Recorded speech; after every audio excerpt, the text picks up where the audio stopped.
pour rassurer tout le monde, ça n'a pas non plus satisfait Marine de devoir faire ce qu'elle a fait avec son père, sachant en plus qu'ils avaient une relation familiale et personnelle qui était quand même relativement forte. Donc je crois que ce que les gens ne perçoivent pas, parce que les médias aussi font en sorte de nous diviser, et ça je crois qu'il ne faut vraiment pas tomber dans ce piège, c'est que ça n'a pas été du tout de gaieté de cœur ce qui s'est passé il y a quelques années par rapport à Jean-Marie Le Pen.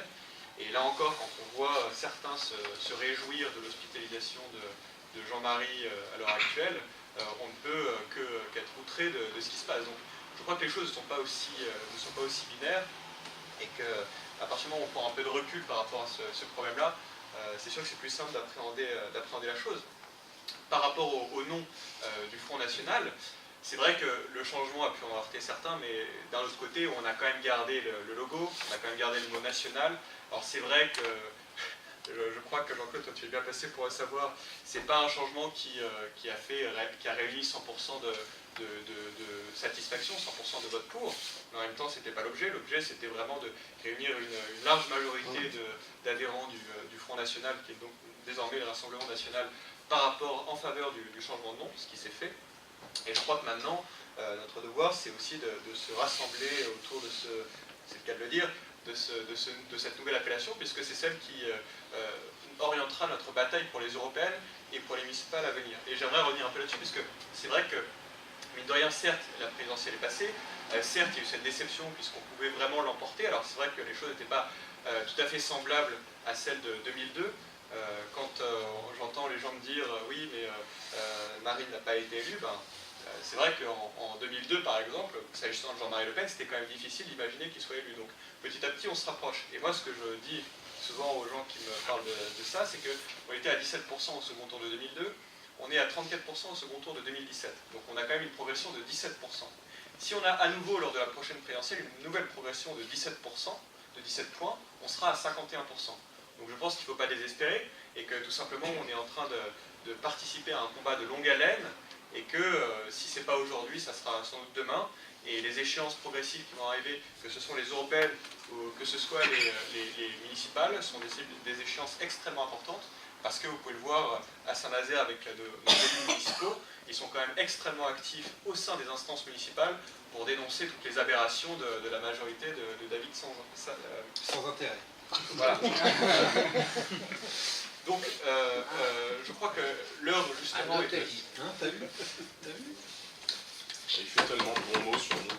Oui, voilà. Donc, je crois que l'heure est effectivement rassemblante, puisque la campagne des européennes va être une campagne qui va être très intéressante dans la mesure où nos alliés européens vont s'engager aussi dans la bataille.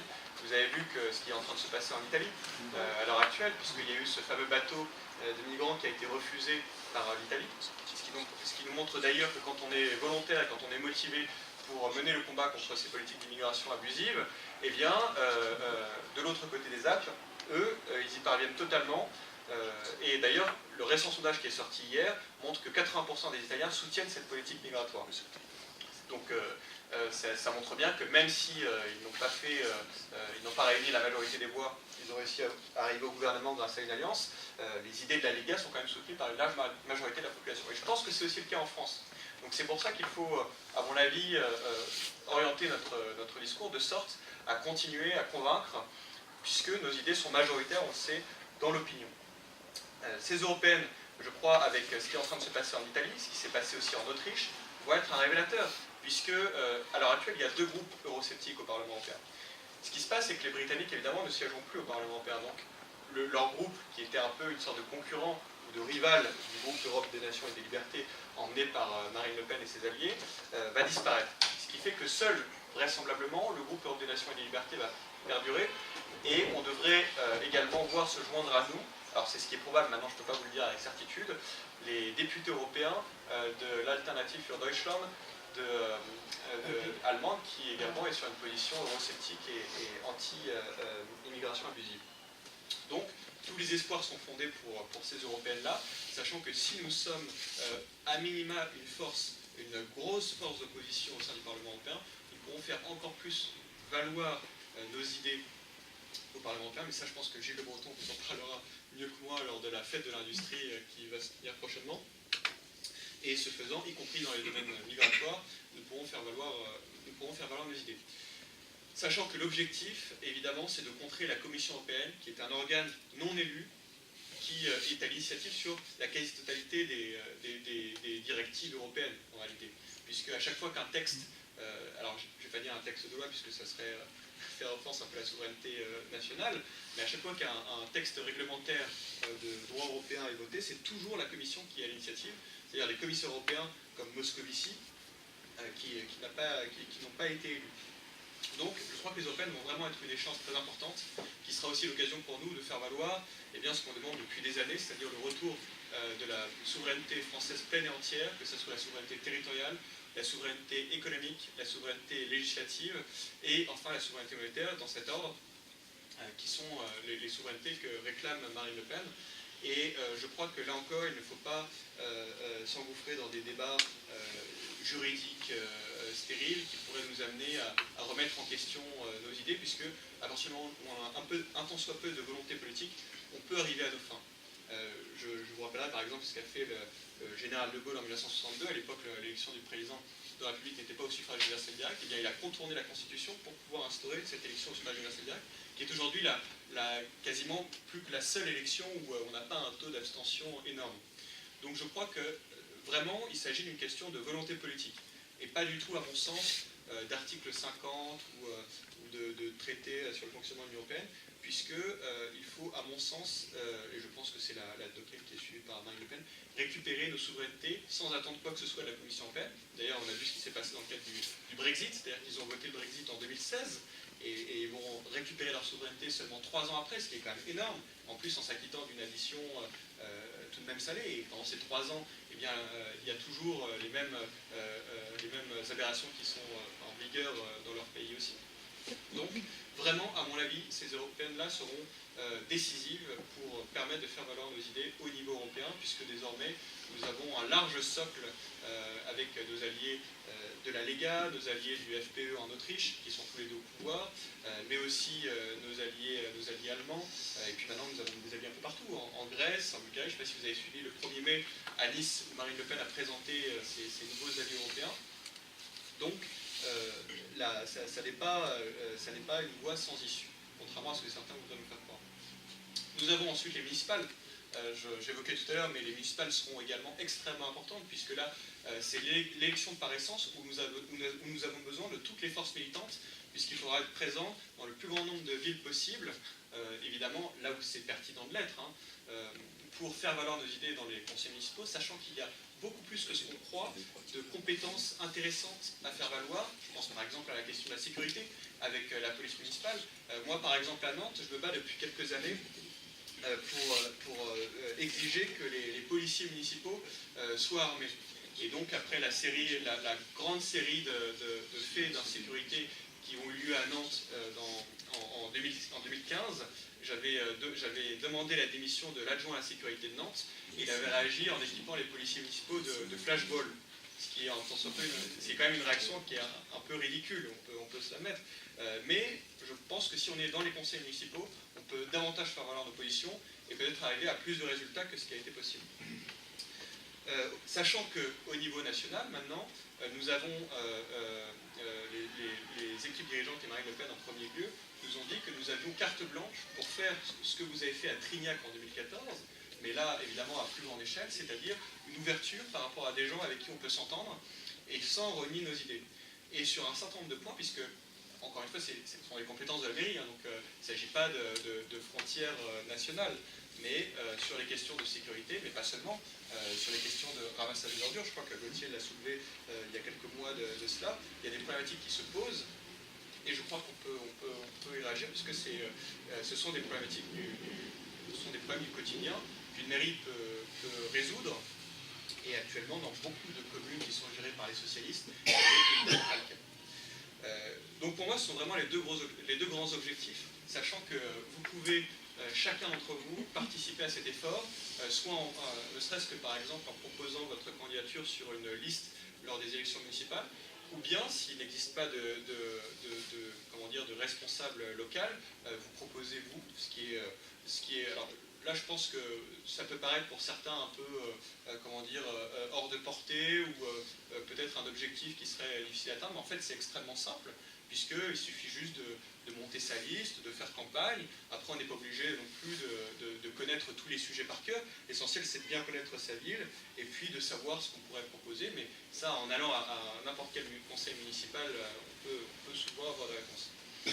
Et je crois qu'il faut toujours, à mon avis, garder notre objectif en tête, c'est-à-dire faire respecter notre identité nationale, lutter contre les problèmes qui rongent notre quotidien, c'est-à-dire les conséquences négatives des politiques d'immigration, et puis tout ce qu'on connaît et tout ce pourquoi on se bat. Donc je crois que notre combat ne fait que commencer, si je peux dire ça comme ça.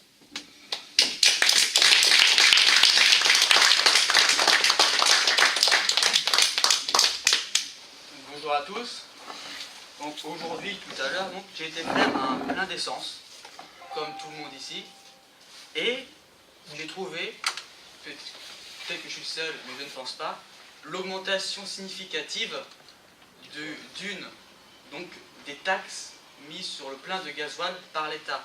Donc ces taxes elles ne sont pas sur le gasoil, elles sont parce que dans quelques mois, Macron va mettre en place une hausse de TVA pour tout ce qui est restauration. Les hausses de TVA, que la TVA, c'est un impôt indolore. C'est-à-dire que l'entreprise, elle ne la paye pas, c'est les consommateurs qui la payent. Mais ça va aussi influer sur la consommation des gens. Est-ce que les gens vont acheter autant ou vont réduire, donc derrière, moins de consommation, moins d'emploi, donc moins d'emploi, chômage. Donc je vais en plein d'essence, et j'ai regardé donc, les prix d'essence des années passées. Moi là j'ai fait de l'essence, mais j'ai regardé le prix du gasoil, en sachant que dans les années 2005-2006, le gasoil était à 90 centimes et est passé aujourd'hui à 1,45 €. Il est passé à 1,45 €. Je trouve, peut-être que je suis le seul ici, je ne pense pas que cette signification, c'est une augmentation qui nous répercute chacun, parce que tout le monde a besoin de sa voiture pour aller travailler, mais aussi si quelqu'un ne peut pas à la fin payer son essence, c'est bête à dire, mais certaines personnes ne peuvent pas non plus, ne gagnent pas non plus des milliers des cents, et doivent faire des fois des centaines de kilomètres pour aller travailler. Donc je trouve que Macron aujourd'hui, c'est, comme on le dit souvent, président, on va dire, des riches. Tout ce qu'il fait va toujours dans le même sens, et jamais le sens du peuple. Aujourd'hui, les gens demandent, même pour les entreprises, comme j'ai dit, il augmente la TVA, mais derrière, les charges sociales, tout augmente, même pour les entreprises. Les entreprises, aujourd'hui, se trouvent dans un étau, donc M. Macron veut relancer l'emploi, etc., mais il fait totalement l'inverse. Donc voilà, c'était un petit, on va dire, coup de gueule aujourd'hui sur cela, car je trouve qu'au fur et à mesure des années, tout augmente. Donc j'ai tendance de dire que Macron, il est moins bête qu'Hollande, mais en pire que Hollande, car il a fait passer la pilule à tout le monde, au fur et à mesure des années. Personne, je vois, à part certains mélenchonistes qui ont voté Macron au second tour, mais qui veulent, comme nos amis anarchistes, ne pas le dire, parce que c'est pas très bien de le dire, de voter pour un mondialiste, un capitaliste, quelqu'un qui ne pense qu'aux riches, qui gagne une certaine partie de la population. Et il arrive à passer cela à tout le monde. Tout le monde aujourd'hui, à part certains dans la rue qui, comme j'ai dit, soi-disant, ils manifestent pour l'intérêt de tout le monde, en fait, pour l'intérêt personnel. Aujourd'hui, personne, à part l'Assemblée nationale, qui dénonçons cela. Je ne vois pas M. Mélenchon dire quelque chose sur ces hausses. Comme Jean Mélenchon qui, il y a quelques années, disait au match de foot, c'est bête, un smicard, d'aller voir des millionnaires, alors qu'aujourd'hui, il se pavane au stade de Marseille, puisqu'il est député de la France Insoumise, la circonscription de Marseille. Donc voilà, c'était un petit peu sur cela, parce que je trouve qu'aujourd'hui, toutes les taxes, hausses de taxes, influent surtout sur la consommation. Donc consommation, les gens ne peuvent plus acheter, en face, personne ne peut vendre, pas de vente, chômage, et c'est un cercle vicieux. Donc je vous alertais sur cela, je pense que je n'étais pas le seul à avoir cela. Donc voilà, c'est tout pour moi. Absolument.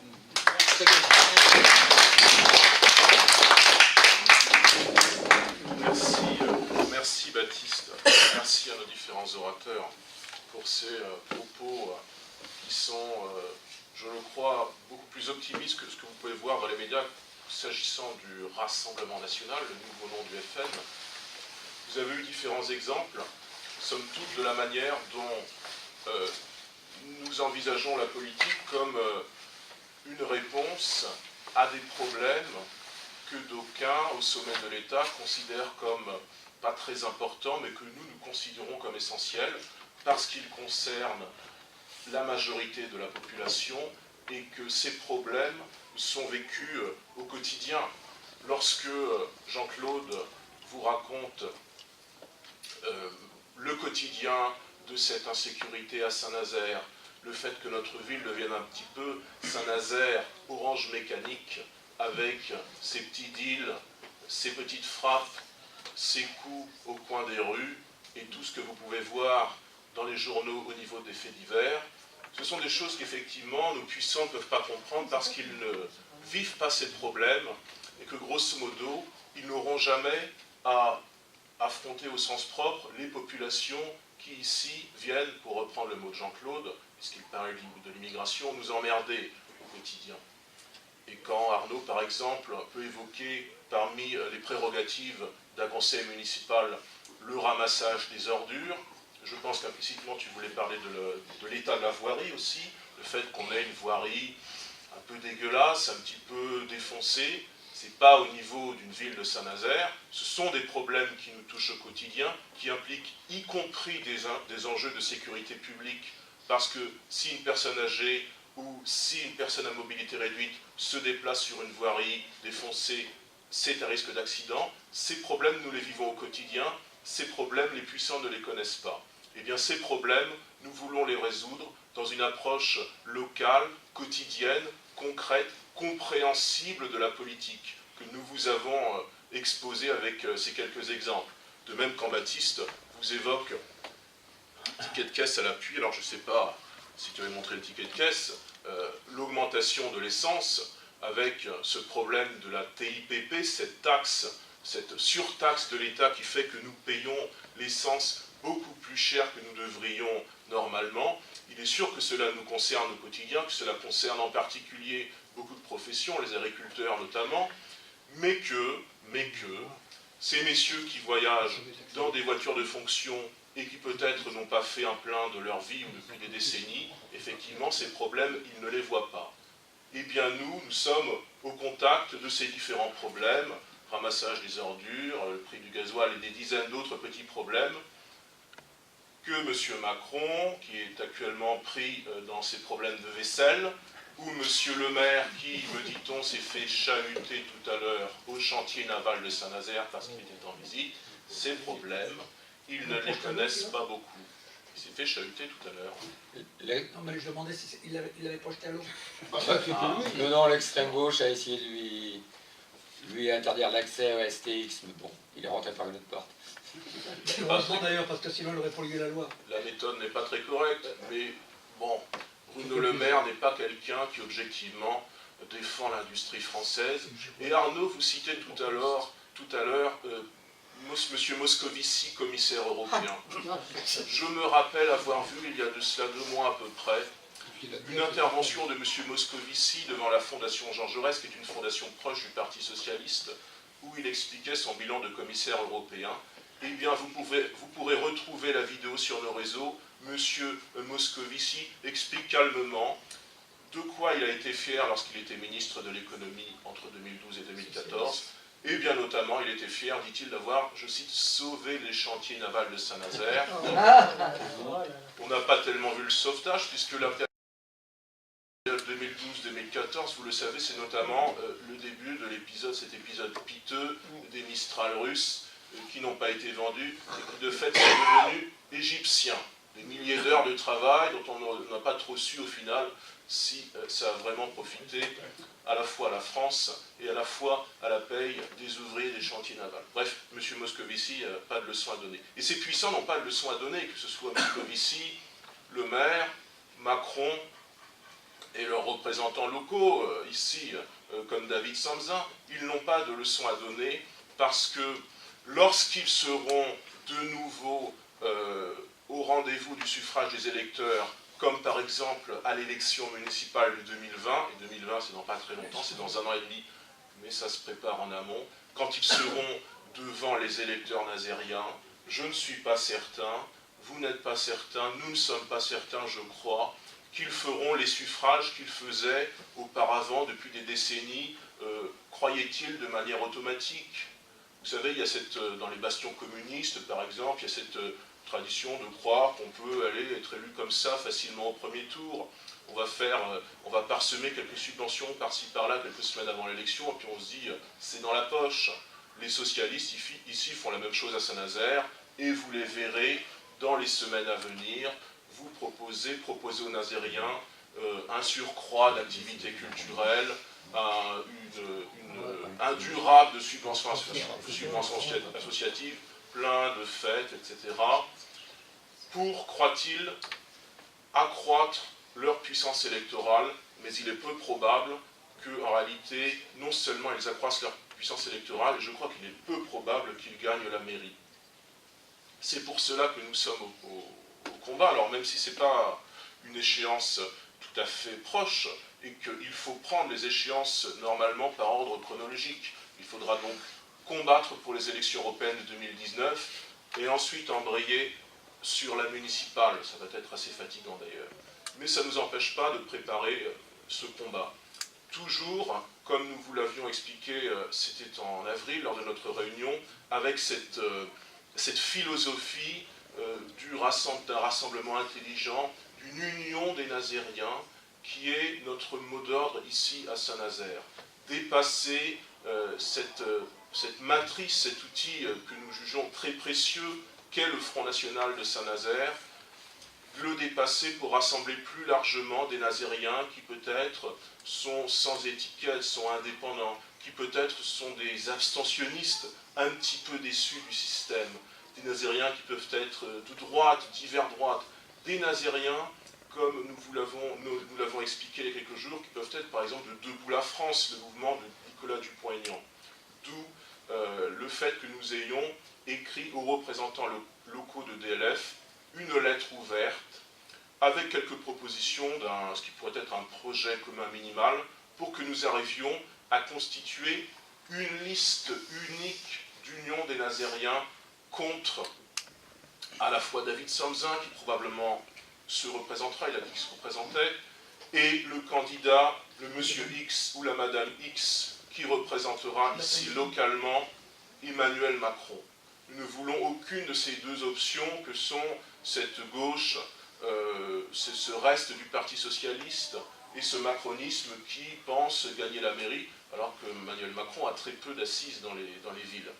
Ce pourquoi nous avons proposé à Debout la France, et nous proposerons à d'autres forces politiques, et nous proposerons à des gens sans étiquette, de nous rallier sur cette base commune, minimale, des 5 points. Nous avons alerté ceux qui pourraient être nos alliés demain sur 5 questions importantes, les questions de sécurité à Saint-Nazaire, parce que nous voulons notamment qu'il y ait une véritable vidéoprotection, avec des vraies caméras, des caméras dômes, des caméras circulaires, pas des caméras dont les angles de vue sélectionnent tout, sauf ce qu'il y a à filmer. Notamment des caméras qui ne filment pas là où se fait le deal de drogue au quotidien. Ah ouais, mais ils savent où est sans les cams, donc voilà. Oui, ils savent où elles sont, mais déjà elles sont peu nombreuses. Et tout cela est organisé d'une telle manière qu'on a l'impression que c'est juste une réponse à l'opinion publique, pas quelque chose qui est fait sérieusement. Et la personne Parce que pour moi, Attends, on va intervenir en face, ok? Vas-y, On débattra là-dessus. De toute façon, quelques dizaines de caméras dans une ville de 70 000 habitants, alors qu'il y en a quasiment autant dans des villes comme Pornichet ou comme Trignac, c'est pas sérieux. On voit qu'il y a un seuil qui est complètement ridicule de caméras. Même chose d'ailleurs pour la police municipale, dont on a l'impression qu'elle est ici un peu une police décorative, et dont nous souhaitions par le passé, je pense que c'est toujours l'actualité, qu'elle soit par ailleurs armée, qu'elle puisse avoir des moyens d'intervenir beaucoup plus opérants. Nous voulons aussi parler à nos alliés éventuels de la fiscalité à Saint-Nazaire, parce que même si le maire, globalement à stabiliser le niveau des impôts locaux. Ça, on ne peut pas lui faire le reproche qu'il a augmenté les impôts. Ceci étant, les impôts intercommunaux, eux, ils augmentent. Il y a bien un moment où les impôts, avec notamment le grand plan d'investissement de 200 millions d'euros qui a été contracté il y a 2 ans, il y a bien un moment où les impôts ils vont avoir une tendance à augmenter. Alors, ce qu'espère le maire, c'est naturellement que cette augmentation, elle se fasse après la fin de son premier mandat, après 2020. Mais il est probable que dès 2021, dès 2022, nous allons trinquer. Aussi, nous allons faire les économies nécessaires, notamment vis-à-vis des postes doublons, dans les postes de direction, dans les postes qui font doublon avec la carène. Ce sureffectif de la fonction publique territoriale qui est structurelle, qui existe en France, mais qui en plus est aggravé en général quand la gauche gère, parce qu'il faut rémunérer les petits copains et qu'on engage un petit peu à tour de bras. Eh bien, ces doublons, nous allons les rationaliser, nous allons diminuer la masse salariale, pas des fonctionnaires catégorie A, pas des fonctionnaires de base, si je puis dire, mais vraiment des postes de direction, des postes de cabinet, etc. Pour arriver à terme, à mi-mandat, à une baisse des impôts et une baisse de la dette que nous avons chiffrée à 2% par an à partir du mi-mandat. Ce qui permettra à la ville de faire quelque chose comme 6% de baisse de dette d'ici la fin du municipio. Le troisième engagement qui est relatif à la culture n'est pas très difficile à comprendre, c'est simplement donner la priorité d'accès aux Nazériens à la culture. Ça paraît assez évident de dire ça. Mais on n'a pas tellement l'impression dans l'offre culturelle nazérienne que les Nazériens, que les catégories populaires, que les classes moyennes soient toujours pleinement associés au projet culturel de la ville, soient tellement associés. Ce que tu cites, Arnaud, sur Joe Star, c'en est un bon exemple. On avait l'impression... Du Ramadan.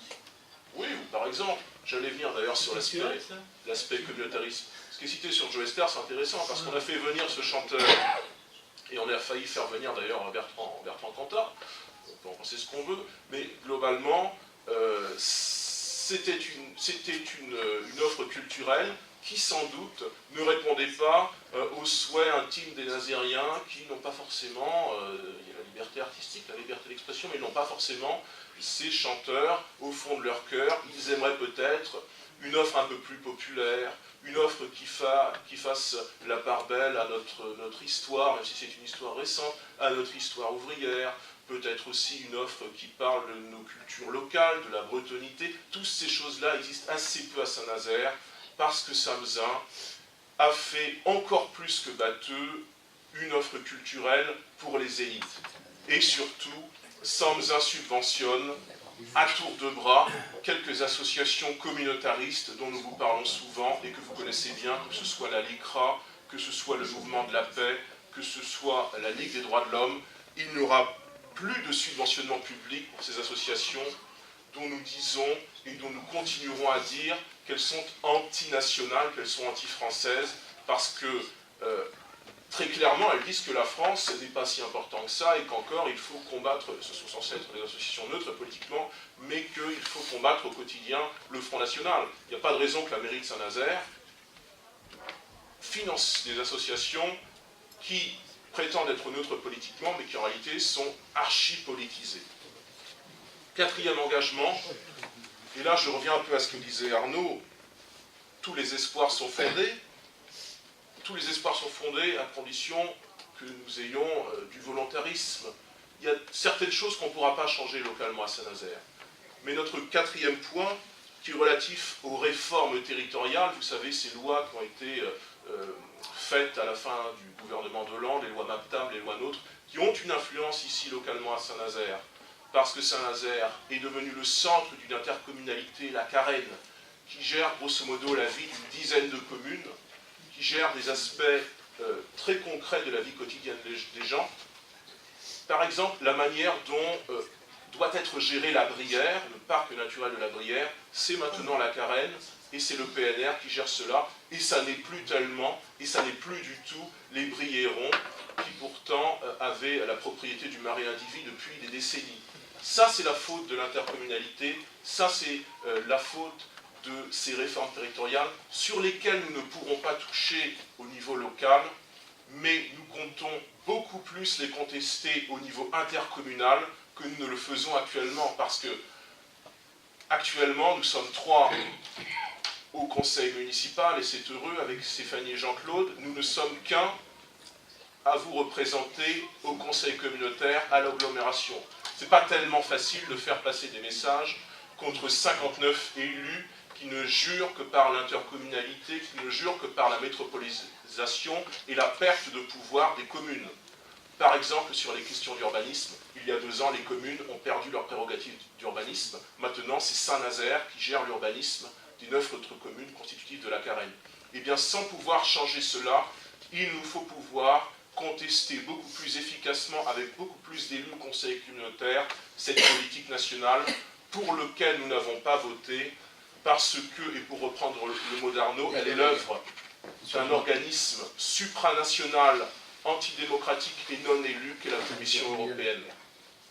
Et puis, le 5e et dernier point de ce projet de programme minimal que nous proposons à nos alliés, à qui nous tendons la main, c'est l'aspect de l'industrie. Là encore, nous n'avons que très peu de marge de manœuvre au niveau local, mais il est important tout de même d'affirmer une parole publique forte sur les questions industrielles, parce que nous ne sommes pas au beau fixe sur le plan industriel, quelle que puisse être l'impression que donnent certains journaux, que donne M. Samzin, bien sûr, que donne M. Grosvalet, qui gère le conseil départemental, ou que donne la chambre de commerce et d'industrie. Ce n'est pas parce qu'il y a les 10 ans de carnet de commandes plein que tout va rouler, que tout va tourner. Tout est encore fragile, d'autant plus que nous avons tout de même vécu l'an dernier une histoire qui n'est pas finie, qui est le changement d'actionnaire majoritaire au chantier naval,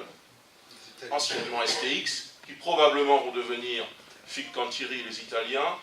Nous avons souhaité, et Jean-Claude l'avait expliqué, dès juillet 2013, pas en juillet 2017, quand il y avait l'occasion de le faire parce qu'il y avait les élections, en juin 2017, en juillet 2013, quand il n'y avait pas tellement de raison de l'expliquer, nous avions expliqué que nous souhaitions une nationalisation qui soit, nous avons peaufiné notre programme, une nationalisation temporaire et partielle, parce que nous considérons que les chantiers navals de Saint-Nazaire sont l'un des outils stratégiques de la puissance industrielle française. C'est tout autant un enjeu financier qu'économique ou que symbolique, parce que nous croyons que la France, et Saint-Nazaire en particulier, ont vocation à rester dans le XXIe siècle des places fortes industrielles. Nous avions demandé cette nationalisation.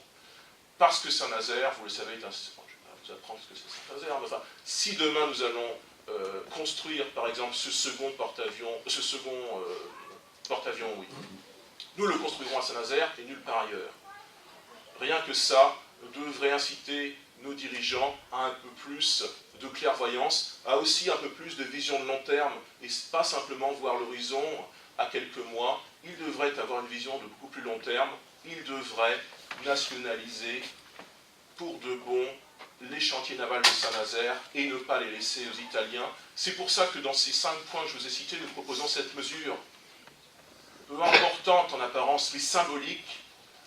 Déjà qu'il n'y ait plus les 17 adjoints au maire qui ne servent à rien, qu'on les contracte, et qu'il n'en reste plus que 10. Et que parmi ces 10 adjoints au maire, il y ait un adjoint à l'industrie locale, peut-être à d'autres choses, à l'artisanat ou je ne sais pas, mais un adjoint qui s'occupe des questions d'industrie, qui parle au quotidien aux sous-traitants, qui soit l'interlocuteur de ceux qui ont besoin de réponses pratiques, concrètes sur les questions industrielles. Ce sera l'interlocuteur de cette grande partie des Nazériens qui travaillent dans l'industrie, et ça ne fera pas de mal, nous le pensons, à la fois à la vie publique dans notre ville et puis à la bonne santé de nos boîtes, de toutes les boîtes qui composent le tissu industriel nazérien.